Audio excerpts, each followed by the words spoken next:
Hello everyone and welcome. In this video, we are going to see what is F1 score. So before moving forward, make sure that you have watched the confusion matrix video on our YouTube channel. So here we are going to also consider an example, so it is better to understand anything with example, right? So here let's say you are running a show and you want to find out whether the people are going to like your show or not. So you did some kind of survey and you find out of this 1000 people, you find that 999 does not like the show and only 10 people like the show, right? So here if you say that nobody likes the show, then you are going to have a high accuracy score, that is 99%, right? So here by simply saying that no one likes the show, you have 99% of accuracy, but you are not able to identify those 1% people who are going to like your show, right? And for that reason we cannot use only this accuracy score. For that reason we came up with precision and recall. So let's see what is precision and recall. So precision is how accurate you are when you say someone will like it, right?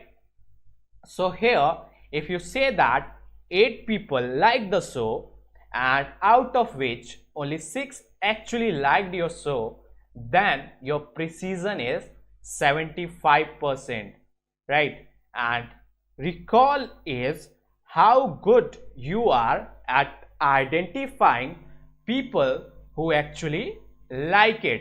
So we have seen that 10 people are there who like our show, and out of those 10 people we are able to correctly identify only 6 of them. So here our recall is 60%, right? So precision and recall both are good metric and both are needed. So why do we came up with this F1 score? So you will see that in our next slide. Let's see here. So let's consider this scenario where I say nobody likes the show. Alright, so we are saying no one likes the show. So we are not able to identify those 1% people who are going to like our show, right? So I have 0% recall here and it is bad, right? But if I say everyone likes the show, I have 100% recall but only 1% precision, which is bad again. Now we have seen that when we are increasing this recall, our precision is going down, right? And if you increase this precision, your recall will go down. So there is this trade-off between recall and precision. Now how to consider which value do we settle in, right? Which value of recall and which value of precision. So now you'll be scratching your head, right? So what value should you consider? How about if we take this precision and recall and we average them out? So let's see that, and let's consider this example here, which is everyone likes the show and we have 100% recall and only 1% precision. If we average this, it is going to be 100 plus 1 by 2, right? And which is equals to 50.5. But the average of precision and recall here is far from the truth, right? You only have 100% recall but the precision is 1%. So this does not reflect the right metric. So simply averaging precision and recall is not enough here. That's why we use harmonic mean for precision and recall. Alright, so here if you use harmonic mean, it is going to punish these higher values, and you will see that in our next slide here.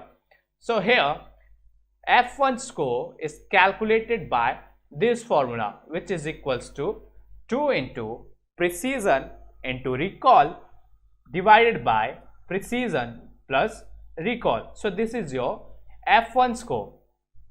Now let's consider this example here where we have this 20% precision, 20% recall and 80% precision here.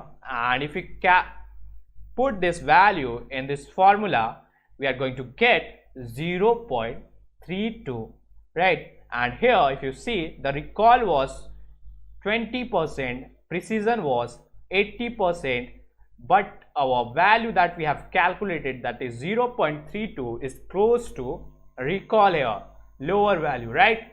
So here we are punishing this higher values. Again, let's consider another example where we have 10% of recall and 90% of precision. So here it is going to give you 0.12. Again, it is closer to your lower value, that is your recall here, right? Again, you are punishing this higher value. So this is why we use this F1 score and we calculate the harmonic mean of precision and recall, and we use this F1 score in combination with other metrics. So it is very rarely used in machine learning, but yeah, it is good to know about this F1 score. So I hope you are clear about this F1 score, and if you liked our video, just press the bell icon and subscribe to our YouTube channel. Thank you.